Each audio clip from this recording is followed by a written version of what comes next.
નમસ્તે મિત્રો, આજના વિડીયોમાં હું તમને શીખવીશ મસાબા બ્લાઉઝનો ડ્રાફ્ટિંગ અને કટિંગ કેવી રીતે કરવામાં આવે છે અને જે એમાં આપણું જે ફ્રન્ટ પાર્ટ છે એ ડીપ રહેશે અને બેક પાર્ટ એ પેક રહેશે.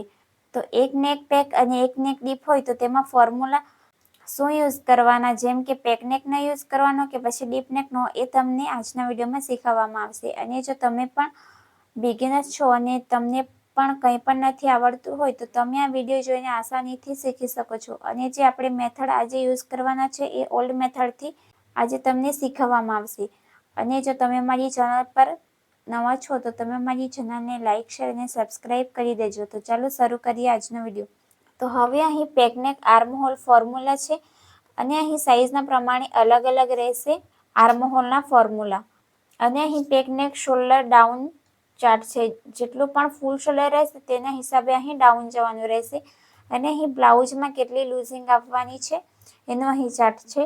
ધારો કે અહીં મારું પેકનેક બ્લાઉઝ છે તો મારે અહીં ફ્રન્ટ અને બેકમાં 2.5 ઇંચ લૂઝિંગ આપવાની છે. તો અહીં એનો ચાર્ટ છે. અને અહીં પેકનેક શોલ્ડર માઇનસ ચાર્ટ, એટલે કે જેટલું પણ આપણું રેડી શોલ્ડર રહેશે તેના હિસાબે અહીં શોલ્ડર માઇનસ થશે. તો સૌથી પહેલા આપણે બેક પાર્ટનું ડ્રાફ્ટિંગ કરીશું અને બેક પાર્ટ રહેશે એ પેક રહેશે, એટલા માટે અહીં પેકનેકનો અહીં આર્મહોલના ફોર્મ્યુલાનો યુઝ કરવામાં આવ્યો છે. તો હવે આપણે અહીં એનું ડ્રાફ્ટિંગ કરીશું બેક પાર્ટનું. તો સૌથી પહેલા અહીં આવી રીતે પેપર લઈ લેવાનું છે અને તમે પણ જો પ્રેક્ટિસ કરતા હોય તો સૌથી પહેલા પેપર પર કરવાની, પછી અસ્તર પર એનું કટિંગ કરવાનું રહેશે. તો હવે અહીં એનું ડ્રાફ્ટિંગ કરવા પહેલા આપણે એનું મેઝરમેન્ટ જોઈ લેશું મસાબા બ્લાઉઝનું.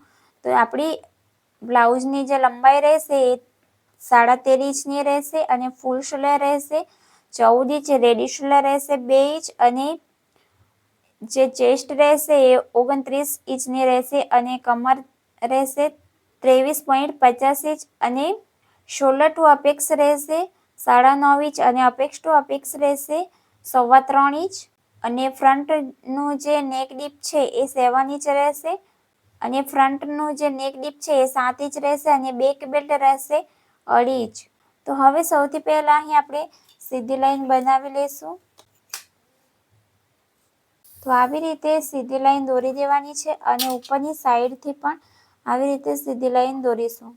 અને સૌથી પહેલા અહીં આપણે બેક પાર્ટ બનાવવાના છે અને બેક પાર્ટમાં આપણે અહીં જે રહેશે એ પેકનેક રહેશે, એટલા માટે અહીં આપણે પેકનેકનો ફોર્મ્યુલાને યુઝ કરવાનો રહેશે. તો સૌથી પહેલા અહીં આપણે બેક પાર્ટ બનાવવા માટે સૌથી પહેલા અહીં ફૂલ શોલ્ડર લેવાનું છે. જેટલું પણ ફૂલ શોલ્ડર રહેશે તેને ડિવાઈડ 2 કરવાનું છે, એટલે કે તેના 2 ભાગ કરવાના છે.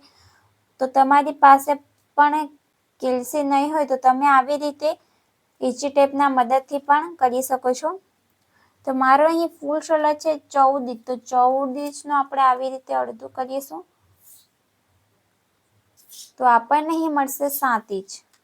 તો 7 ઇંચને આપણે ક્યાં માર્ક કરીશું? જ્યાંથી સીધી લાઈન દોરી ત્યાં આવી રીતે જ્યાં 7 ઇંચ આવે ત્યાં આવી રીતે મૂકી દેવાનું અને અહીં આવી રીતે માર્ક કરી દેવાનું. હવે અહીં ફૂલ શોલ્ડરના પ્રમાણે અહીં ડાઉન કેટલું જવાનું છે તો એના માટે આપણે ચાર્ટ જોઈશું. તો અહીં આ ચાર્ટ છે. તો મારો અહીં જે ફૂલ શોલ્ડર છે એ 14 ઇંચનું છે અને જે આપણે બ્લાઉઝ બનાવી રહીએ છીએ મસાબા બ્લાઉઝ, એમાં બેક પાર્ટ આપણું પેક છે, એટલા માટે આપણે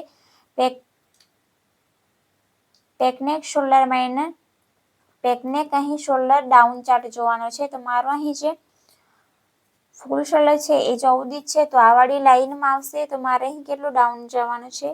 1.25 ઇંચ. તો અલગ અલગ ફૂલ શોલ્ડરના પ્રમાણે અલગ અલગ રહેશે. તો અહીં 1.25 ઇંચ પર માર્ક કરવાનું આવી રીતે અને અહીંથી 2.5 ઇંચ પર માર્ક કરવાનું ફિક્સ છે બધી સાઈઝ માટે.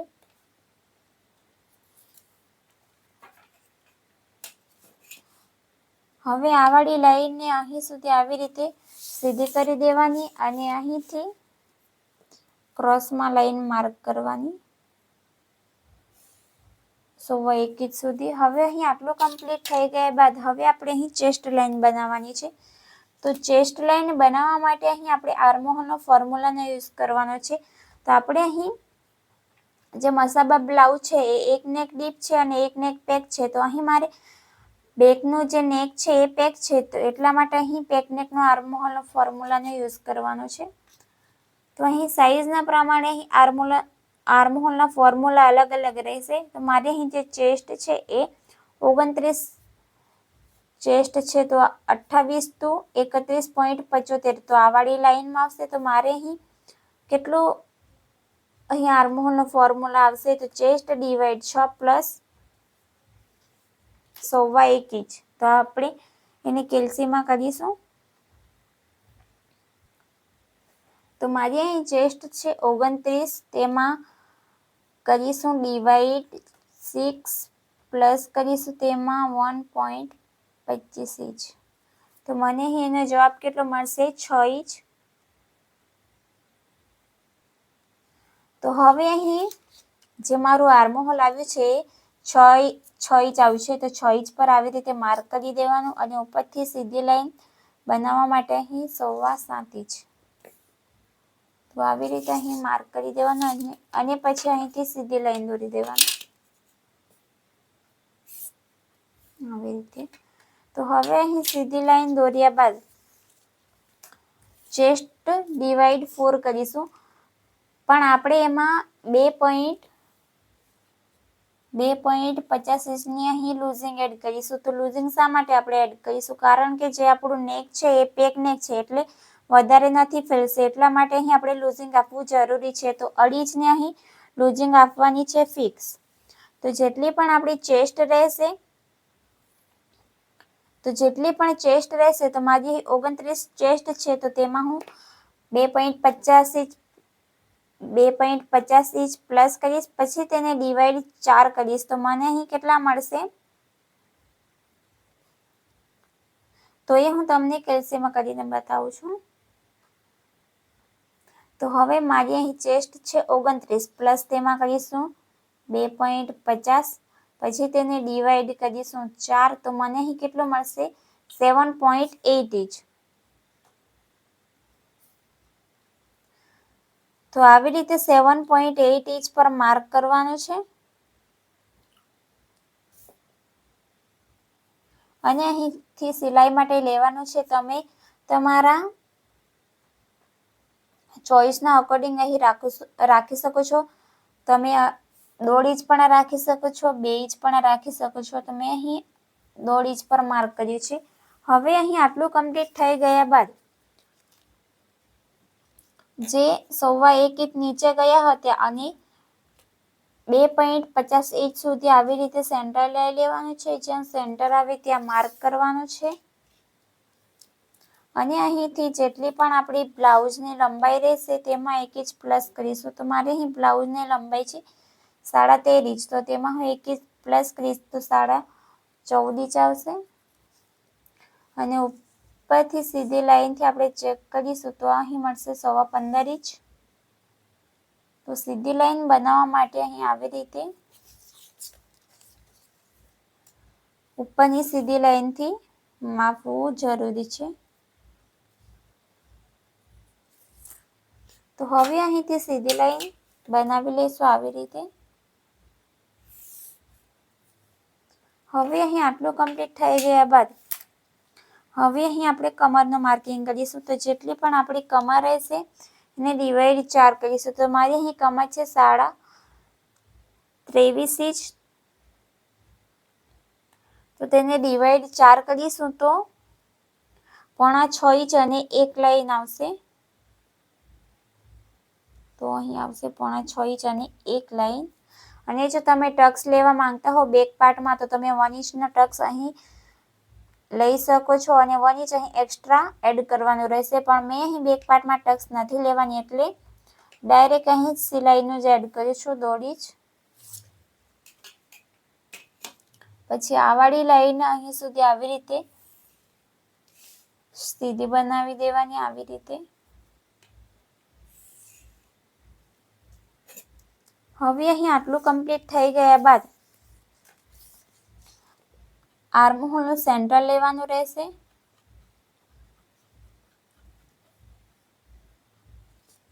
જ્યાં સેન્ટર આવે ત્યાં આવી રીતે માર્ક કરવાનું. હવે અહીં શોલ્ડર અહીં કેટલું છે એનું ફૂલ શોલ્ડર છે અહીં 7 ઇંચ, તો અહીં હાફ ઇંચ માઇનસ કરી દેવાનું.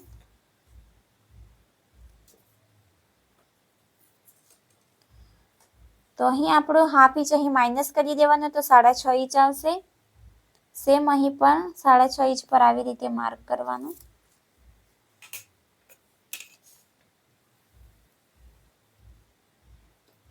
અને પછી આવી રીતે અહીંથી ક્રોસ લાઈન બનાવી દેવાની. અને પછી અહીં આર્મહોલનો શેપ આપવાનો. તો સાઈઝના પ્રમાણે અહીં ક્રોસ માર્ક અલગ અલગ જવાનું રહેશે. ધારો કે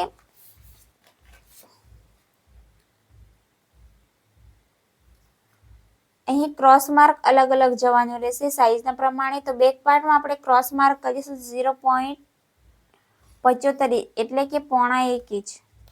તો 0.5 ઇંચ અહીં આવશે આવી રીતે.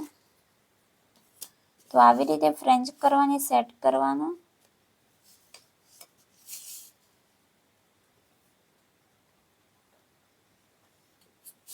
તો આવી રીતે ફ્રેન્ચ કરવાની સેટ કરીને પછી અહીં શેપ આપી દેવાનો. હવે અહીં આટલું કમ્પ્લીટ થઈ ગયા બાદ રેડી શોલ્ડરના પ્રમાણે શોલ્ડર માઇનસ કરવાનું છે. તો મારો અહીં જે રેડી શોલ્ડર છે એ 2 ઇંચનો છે રેડી શોલ્ડર.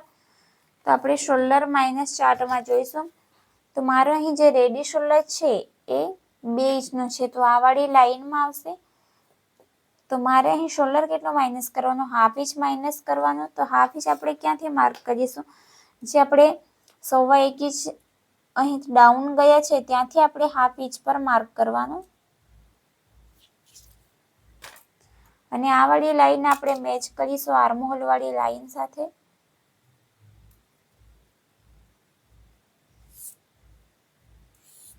તો અહીં આ વાળી લાઈન સાથે એને મેચ કરી દેવાનું આવી રીતે. હવે અહીં આટલું કમ્પ્લીટ થઈ ગયા બાદ જે મારી અહીં બેક પાર્ટની જે નેક વિડ્થ છે એ છે અહીં 2 ઇંચની છે. તો આવી રીતે અહીં માર્ક કરી દેવાનું 2 ઇંચ પર.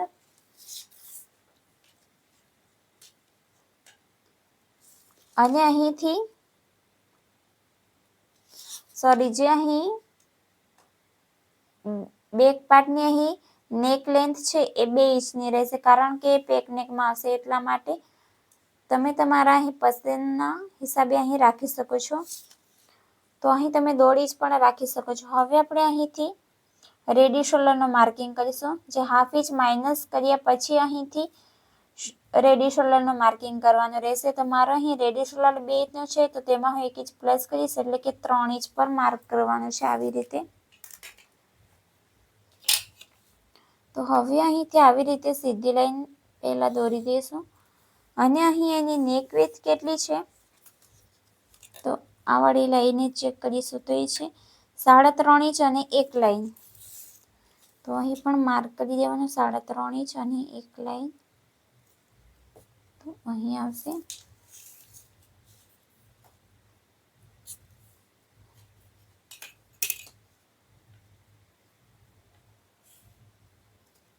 તો આવી રીતે અહીં આટલું માર્ક કરી દેવાનું. હવે અહીંથી હાફ ઇંચ પર માર્ક કરવાનું. અહીંથી આપણી સિલાઈ લાગશે.